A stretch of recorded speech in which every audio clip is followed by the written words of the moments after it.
Chips Kurkure सगळेच खातात, पण आज मी घरच्या घरी चिप्स आणि कुरकुरे यांना मागे पाडतील असे क्रंची आणि कुरकुरीत चटपटीत असे सुजी बाईट्स बनवलेले आहेत। नमस्कार, मी रानू तुम्हा सगळ्यांचं नगरी ठसका चॅनलमध्ये खूप खूप मनापासून स्वागत करत आहे। आज मी तुम्हाला जी रेसिपी दाखवणार आहे ती रेसिपी बनवायची पद्धत एकदम साधी सोपी आहे। अर्ध्या तासात बनवून होते, तेही मोजक्या साहित्यात। चला तर कृतीकडे वळूयात। पण त्याआधी जर का तुम्ही अजून आपल्या नगरी ठसका या चॅनलला सबस्क्राइब केलं नसेल तर पटकन चॅनलला सबस्क्राइब करा। व्हिडिओ आवडला असेल तर लाईक करायला विसरायचं नाही। तर त्यासाठी काय करायचं आहे, इथे मी रवा घेतलेला आहे। इथे तुम्ही कुठलाही रवा घेऊ शकता। मी इथे बारीक रवा घेतलेला आहे। तुमच्याकडे जर का जाड रवा असेल तर तो सुद्धा मिक्सरला फिरवून घ्यायचा आहे आणि मी इथे बारीक रवा घेतलेला आहे, तरी सुद्धा मी हा मिक्सरला फिरवून घेणार आहे। एक 5 मिनिटांसाठी मी हा रवा मिक्सरमध्ये बारीक करून घेतलेला आहे। आता काय करायचं आहे, इथे एक मोठं भांडं घ्यायचं, त्याच्यामध्ये हा रवा घालून घ्यायचा। थोडंसं यामध्ये मीठ घालायचं, 1 चमचाभर यामध्ये तेल घालायचं। आता हे सगळं व्यवस्थित मिक्स करून घ्यायचं आहे। या रव्याला मीठ आणि तेल व्यवस्थित चोळून घ्यायचं आहे एक 5 ते 10 मिनिटांसाठी। त्यानंतर काय करायचं आहे, यामध्ये थोडं थोडं करून पाणी घालायचं आणि हे आपल्याला आपण जसं कणिक मळतो त्याप्रमाणे आपल्याला हे सगळं मिश्रण व्यवस्थित मळून घ्यायचं आहे। लक्षात ठेवायचं की आपल्याला हे मिश्रण एकदम जास्त घट्ट करायचं नाही आहे, कारण आपण एक 10 ते 15 मिनिटांसाठी हे मिश्रण भिजत ठेवणार आहोत। रवा पाणी शोषून घेतं आणि मग हे अजून जास्त कडक होतं मिश्रण आणि मग आपल्याला लाटायला प्रॉब्लेम येतो। त्यामुळे शक्यतो सैलसर आणि मऊसर असा याचा गोळा तयार करून घ्यायचा आहे, जेणेकरून जरी पाणी शोषून घेतलं रव्याने तरीसुद्धा आपल्याला लाटायला एकदम इझी पडणार आहे।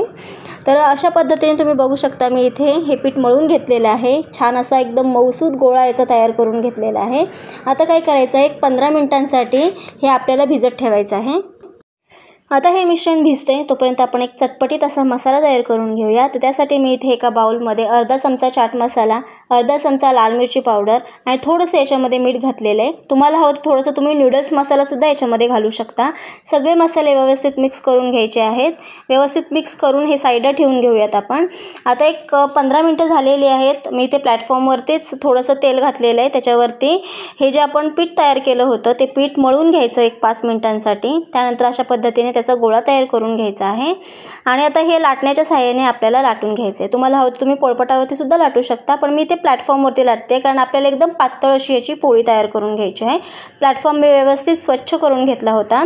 तुम्ही बघू शकता एकदम पातळ अशी मी पोळी लाटून घेतलेली याची। तुम्ही जितकी पातळ पोळी लाटाल तितके छान टम्म फुगले जातात हे बाईट्स आणि खायला कुरकुरीत होतात। आता तुमच्याकडे जो कटर असेल त्या कटरने तुम्ही याला शेप देऊ शकता। मी इथे माझ्याकडे जी एक औषधाची रिकामी बॉटल होती त्याचं मी झाकण घेतलेले आहे, झाकण स्वच्छ धुवून घेतलं। त्यानंतर आता याचे आपल्याला बाईट्स कट करून घ्यायचे आहेत। बाईट्स कट करून झाले की म्हणजे एक्स्ट्राचं पीठ असतं ते काढून घ्यायचं। त्यानंतर याच्या ज्या पुऱ्या आहेत, आता आपण बाईट्स बोलू शकतो किंवा पुऱ्यासुद्धा बोलू शकतो, आता ते एका भांड्यामध्ये काढून घ्यायचं आहे व्यवस्थित। तर अशा पद्धतीने आता हे सगळे बाईट्स तयार झाले। तुम्ही बघू शकता किती क्यूट असे हे बाईट्स तयार झालेले आहेत। आता मी इथे कढईमध्ये तेल गरम करून घेतलेले, चांगलं कडकडीत तेल गरम करून घ्यायचं। त्यानंतर एक एक करून ह्या बाईट्स तेलामध्ये घालून घ्यायच्या आणि छान टम्म फुगले जातं। तुम्ही बघू शकता इथे मी घालतानाच एकदम छान असे फुगले जात आहेत हे। गॅसची फ्लेम मीडियम ठेवायची आहे आणि मीडियम हीटवरती छान असं आपल्याला एकदम लाल होईपर्यंत या बाईट्स आपल्याला फ्राय करून घ्यायच्या आहेत।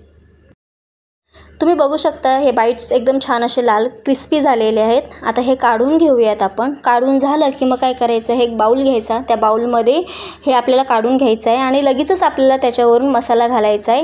हे जर का थंड झालं आणि मग तुम्ही मसाला घातला तर मग मसाला व्यवस्थित त्याला चिकटला जात नाही, मसाला एकीकडे आणि बाईट्स एकीकडे असं होऊ शकतं। त्यामुळे जशी जशी बॅच तुम्ही फ्राय कराल तसं तसं आपल्याला त्यावरती मसाला घालून व्यवस्थित मसाला मिक्स करून घ्यायचा आहे। आता ही पहिली बॅच तयार झालेली आहे। आता अशा पद्धतीने मी ही दुसरी बॅचसुद्धा फ्राय करून घेते आहे।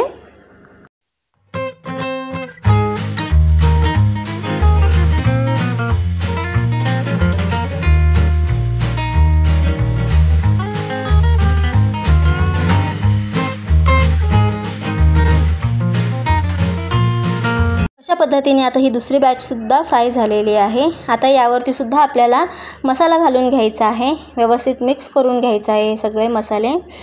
खायला खूप जास्त टेस्टी लागतात। बाहेरचे चिप्स आणि कुरकुरे खाईपर्यंत तुम्ही लहान मुलांना हे हेल्दी असे बाईट्स देऊ शकता।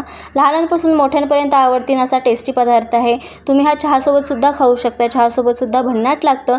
तर तुम्ही सुद्धा नक्की ट्राय करून बघा। कसं झालं हे मला कमेंटमध्ये सांगायला विसरू नका। व्हिडिओ शेवटपर्यंत बघितला त्याबद्दल खूप खूप धन्यवाद। Thank you for watching.